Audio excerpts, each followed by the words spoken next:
Hello नमस्कार, स्वागत है आपका वानखेड़े रिव्यू एंड एनालिसिस में। मैं हूं गिरीश वानखेड़े और मैं रेगुलरली रिव्यूज़ करता हूं फिल्मों के, वेब सीरीज़ के और डॉक्यूमेंट्रीज़ के। आज के रिव्यू का टाइटल है क्विन एंड स्लिम, जो कि American road crime drama feature film है और ये स्ट्रीम हो रही है अमेजॉन प्राइम वीडियो पर। एक बड़ी ही popular American classic road crime drama feature film है जिसका नाम है बोनी एंड क्लाइड और ये रिलीज़ हुई थी 1967 में। और इसमें एक ऐसे कपल की कहानी थी जिन्होंने 9 पुलिस वाले और 4 सिविलियंस का खून कर दिया था। इनके एक्चुअल वायलेंस को डायरेक्टर आर्थर पेन ने इतनी खूबसूरती और ताकत से उभारा था कि इस फिल्म के लीड स्टार्स जो थे वॉरेन बेट्टी और फाय डनावे, ये रातों रात बड़े सुपरस्टार्स बन गए थे। ये उन पहली अमेरिकन फिल्मों में से एक समझी जाती है जिसमें एक्सप्लिसिट सेक्स और वायलेंस को ग्लोरीफाई किया गया था और इन खूनियों को रातों रात आम जनता के इमेजिनेशन में पिरो दिया गया था।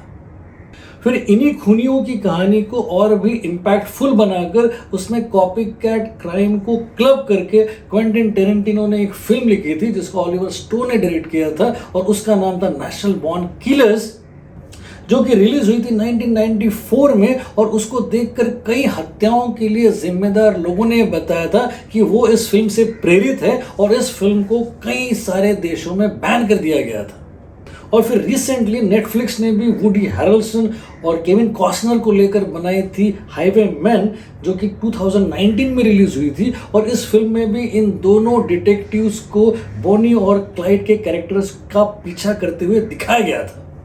क्विन एंड स्लिम का कॉन्टेक्स्ट भी बोनी और क्लाइड से मिलता जुलता है क्योंकि इसमें भी फिर वो 2 प्रेमी हैं जो सिस्टम और लॉ से बचकर भाग रहे हैं। लेकिन इसमें इन दोनों का भागना सिंबॉलिक है। इसमें एक्चुअली नए परिप्रेक्ष्य में नए चुनौतियों को और नई संवेदनाओं को उजागर किया गया है जो अफ्रीकन अमेरिकन आज भी फेस कर रहे हैं।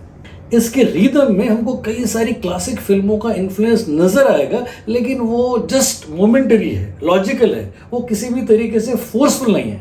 हमको 2016 की मूनलाइट याद आ जाएगी जिसमें ब्लैक एक्सप्लॉयटेशन दिखाया गया था। साथ ही इफ बीएल स्ट्रीट को टॉक का भी इन्फ्लुएंस नजर आएगा, लेकिन ये इन्फ्लुएंस नाम मात्र का ही है। इसकी पुलिस ब्रुटैलिटी हमको 2013 की फ्रूटविल स्टेशन और 2018 की द हेट यू गिव याद दिला देगी, लेकिन वो पेरिफेरल ही है। Queen and slim actually in classics को हल्के से छूती हुई गुजरती हैं, लेकिन अपनी लिनियरिटी में वो अपने इमेजिनेशन और अपने स्टाइल के लिए जानी जाती है, इसलिए वो अपने आप में एक अलग केस स्टडी बन जाती है। इसकी कहानी शुरू होती है एक क्वीन नाम की ब्लैक क्रिमिनल डिफेंस अटर्नी के स्लिम नाम के एक लड़के को टिंडर पर मिलकर डिनर डेट पर ले जाते हुए। वापसी में उनकी गाड़ी को एक वाइट पुलिस ऑफिसर रोक लेता है और उनको हरास करता है और इसी गहमा गहमी में ये कपल उस पुलिस ऑफिसर को शूट कर देता है और वहां से ये लोग भाग खड़े होते हैं। भागते हुए उनकी कार का फ्यूल खत्म हो जाता है और फिर वो जिससे लिफ्ट लेते हैं वो भी केंटुकी का शेरिफ ही निकलता है। अब उसको भी गन पॉइंट पर लेकर वो वहां से भी भाग निकलते हैं, लेकिन इसी बीच में उनके पुलिस की हत्या का वो वीडियो वायरल हो जाता है जिसमें पुलिस की ज्यादती दिखाई देती है और सारी दुनिया को समझ में आ जाता है कि एक्चुअली ये दोनों पुलिस ब्रुटैलिटी का शिकार है। इसलिए अब ये दोनों तो सिस्टम से भाग रहे हैं, लेकिन भागते हुए वो सेलिब्रिटीज बन चुके हैं। अब इन्हें देखकर कई ब्लैक्स इनकी तरफदारी करते हैं और पुलिस को इत्तला नहीं करते क्योंकि ये रोजमर्रा के लोगों के इमेजिनेशन में हीरोज बन चुके हैं। ये कई जगहों से बचते बचाते, छिपते छुपाते, भागते हुए एक दूसरे के प्यार में गिरफ्त हो जाते हैं और ऐसे में पुलिस वाले इन दोनों को पकड़ने का $5 लाख का इनाम घोषित कर देते हैं। अब उनको पब्लिक का सपोर्ट तो है, लेकिन है एक्चुअली तो क्रिमिनली। अब क्या वो बचते बचाते हुए, भागते हुए क्या सिस्टम को सरेंडर कर देते हैं?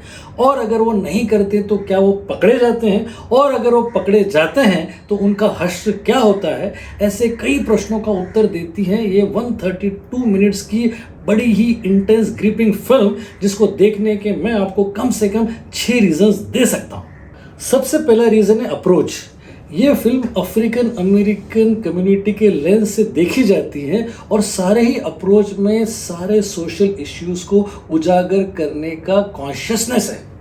वो पुलिस ब्रुटैलिटी से लेकर मार्जिनलाइजेशन, इंस्टीट्यूशनल रेसिज्म और ब्लैक स्टीरियोटाइप जैसे मुद्दों को प्रभावशाली तरीके से बड़ी ही सहजता से इस कहानी में पिरोती है।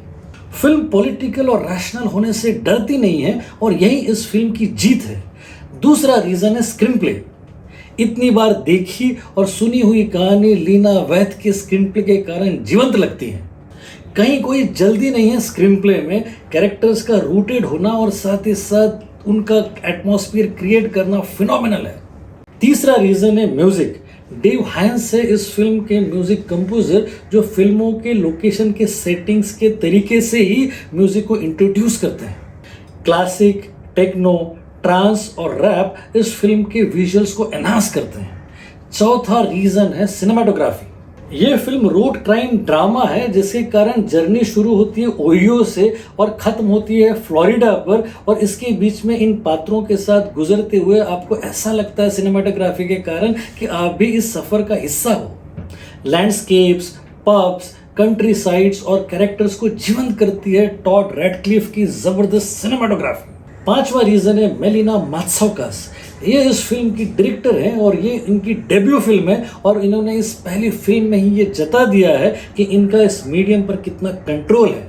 वो ट्रू रोमांस और थेल्मा और लूजी की स्पेस में होने के बावजूद भी अलग लगती हैं क्योंकि उनका point of view he black exploitation है। उन्होंने अपने स्किल सेट से इस फिल्म के द्वारा एक निहायत ही ताकतवर पॉलिटिकल स्टेटमेंट कन्वे किया है। और छठा रीजन है performances. Daniel Kaluuya already get out और ब्लैक पैंथर के बाद स्टार थे और इस फिल्म के साथ उन्होंने एक्टिंग की अलग ऊंचाई हासिल की है। जोडी टर्नर स्मिथ है वो रोमांटिक अटर्नी जिसकी ट्रेजेडी आपको विहल कर देगी, और अंकल के रोल में है बोकिम वुडबाइन जो सुपर इंप्रेसिव है। इन 6 कारणों के अलावा मैं आपको बता दूं कि ये romantic, tragedy, road crime drama feature film सिर्फ एक फिल्म नहीं है बल्कि एक अभिव्यक्ति है। ये वाइट सुप्रीमेसी और रेशियल डिस्क्रिमिनेशन के खिलाफ एक बहुत बड़ी आवाज़ है और ये आवाज़ उन सारों को ही जोड़ती है जो सामाजिक विषमता का शिकार है। ब्लैक्स की ये दयनीय अवस्था एक्चुअली उस सिस्टम की हार है जो समानता की बात करती है। इसी डिस्क्रिमिनेशन और हेल्पलेसनेस के जज्बे को बड़े ही इमोशनल तरीके से और सहजता के साथ आप तक ये फिल्म पहुंचाने में काबिल होती है, इसलिए इस फिल्म को मैं मॉडर्न क्लासिक भी कह सकता हूँ। Go for it.